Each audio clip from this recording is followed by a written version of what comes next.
Pratapnagar cinema હોલમાં માસૂમ બાળકીની છેડતી થતાં ભારે હંગામો મચી ગયો હતો. વાડી પોલીસ મથકે લોકટોળા ઉમટી પડ્યા હતા. પરિવાર સાથે ફિલ્મ જોવા ગયેલી માસૂમ બાળકી સાથે કેટલાક વિધર્મી યુવકોએ છેડતી કરી હોવાના ગંભીર આક્ષેપો ઉઠતા સમગ્ર વિસ્તારમાં ભારે તણાવ અને અફરાતફરીનો માહોલ સર્જાયો હતો. એક પરિવાર મનોરંજન માટે સિનેમા હોલમાં ગયો હતો. પરિવારનો આરોપ છે કે ફિલ્મ દરમિયાન ત્યાં હાજર વિધર્મી યુવકોએ તેમની નાની બાળકી સાથે અશોભનીય વર્તન અને છેડતી કરી હતી. બાળકીએ આ અંગે પરિવારને જાણ કરતાં જ વાલીઓનો રોષ ફાટી નીકળ્યો હતો. ઘટનાની જાણ વાયુવેગે પ્રસરતા મોટી સંખ્યામાં સ્થાનિક લોકો અને સામાજિક સંગઠનોના કાર્યકરો સિનેમા પરિસરમાં એકઠા થઈ ગયા હતા. રોષે ભરાયેલા લોકો અને પીડિત પરિવારે તાત્કાલિક વાડી પોલીસ મથક ખાતે ધસી જઈને ઉગ્ર વિરોધ પ્રદર્શન કર્યું હતું. લોકોએ ટાર્ગેટેડ હેરેસમેન્ટ જેવા પાસાઓને ધ્યાનમાં રાખી આરોપીઓ સામે કડક કાયદેસરની કાર્યવાહી કરવાની માંગ કરી છે. સ્થાનિકોએ આક્રોશ વ્યક્ત કરતા જણાવ્યું હતું કે જો જાહેર સ્થળોએ પણ પરિવારો અને દીકરીઓ સુરક્ષિત ન હોય તો તે ગંભીર ચિંતાનો વિષય છે. પોલીસે પરિસ્થિતિની ગંભીરતાને જોઈને તાત્કાલિક ગુનો નોંધવાની તજવીજ હાથ ધરી છે અને સિનેમા હોલના સીસીટીવી ફૂટેજ મેળવી આરોપીઓની ઓળખ કરવાની પ્રક્રિયા શરૂ કરી છે. હાલ કોઈ પણ અનિચ્છનીય બનાવ ન બને તે માટે પોલીસ દ્વારા ચુસ્ત બંદોબસ્ત ગોઠવી દેવામાં આવ્યો છે. અમારા જાણકારી આવી કે ફેમ બિયરમાં એક બાળક છોકરી હતી 14 વર્ષની, એના પરિવાર સાથે પિક્ચર જોવા ગઈ હતી. ત્યાં કેટલાક વિધર્મી યુવાનોએ છેડતી કરી. આ મુદ્દો કોઈ ધર્મ અધર્મ નથી. આ મુદ્દો એક બાળકીનો છે કે બાળકી કોઈ પણ જ્ઞાતિ જાતિ ધર્મની હોય એની છેડછાડ ચલાવી લેવામાં નહીં આવે. અમારી સાથે ભાજપના કાઉન્સિલર દીપિકાબેન પટની, અંકિતાબેન સોની ઉપસ્થિત છે. અમારા ત્રણેયની એક જ માંગ છે કે ધર્મ જાતિ છોડીને ધર્મ જાતિ ઉપર કોઈ પણ છોકરી હોય એ છોકરીને ન્યાય મળવો જોઈએ. એના કારણે પીએન રજૂઆત કરી કે જે પણ છોકરાને વહેલી તકે પકડે, એના પર કાયદેસરની કાર્યવાહી કરે અને એ લોકોને એક સબક શીખવાડે કે કારણે કોઈ પણ દીકરીની છેડછાડી કરે નહીં. જાણકારી અનુસાર 4 બાળકો હતા. એની ઉંમર 18 વર્ષની છે, કોઈની ઉંમર 18 છે, કોઈની 20 છે. 2 પકડાયા છે, 2 ભાગી ગયા છે, પરંતુ પોલીસ એની કાયદેસરની કાર્યવાહીના ભાગરૂપે લોકોને પકડી રહી છે. અને અમારી એક જ માંગ છે કે એ લોકોને મેથી પાક ચખાડે અને કાલની બીજો કોઈ પણ યુવાનો કોઈ છોકરીઓ સાથે છેડતી ના કરે અને કાલની બીજું કોઈ બાબત ના બને ગંભીર એનું ધ્યાન રાખે. ભાઈ છે, એમનું ફેમિલી પિક્ચર જોવા ગયેલું પ્રેમ વિહારમાં.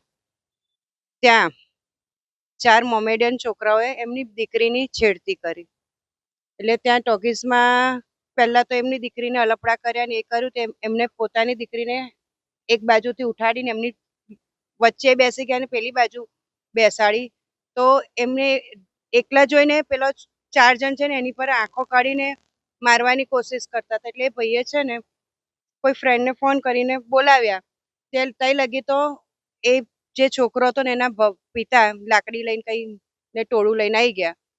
પછી અહીં પોલીસને ફોન કર્યો અને અહીં પોલીસ સ્ટેશન આવ્યા પછી મને ઘરે હતી મને ફોન આવ્યો કે બેન આવી રીતે મારી છોકરીની છેડતી કરી છે, તો બેન તમે આવી જાઓ. હું અંકિતાબેન ને તીર્થભાઈ અમે ત્રણેય આવી ગયા. પણ પહેલા મેં એમ કીધું કે કોઈ મારામારી નથી કરવાની, પણ પહેલા તમારી દીકરી પાસે તમે ગુનો દાખલ કરાવી દો. એટલે અમે એક હિન્દુત્વની દ્રષ્ટિએ, કારણ કે અમે હિન્દુ એક જ છે, મોમેડિયન આવી રીતે બેન દીકરીઓની છેડતી કરશે અમે નહીં ચલાવી રહી. હા, થિયેટરની અંદર પ્રેમ વિહાર.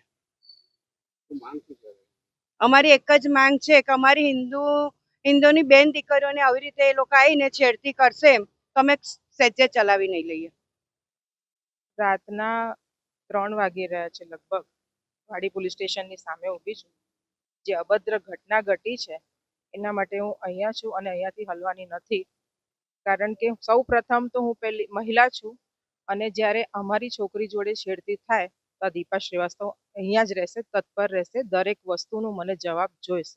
અને આ વારંવાર થતું જાય છે પણ હવે સહન કરવામાં આવે નહીં.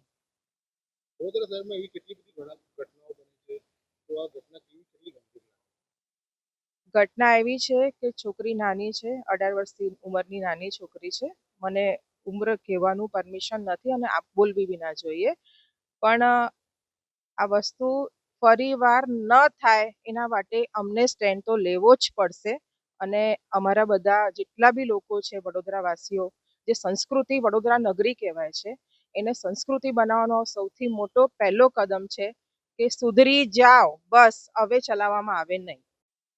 જેમાં અમારા દીપિકાબેને કીધું એ પ્રમાણે વિહાર ટોકીઝમાં છોકરી એના કાકા કાકી સાથે મૂવી જોવા ગઈ હતી. ત્યાં 4 છોકરા મુસ્લિમ કોમના આવ્યા હતા, છેડતી કરી હતી.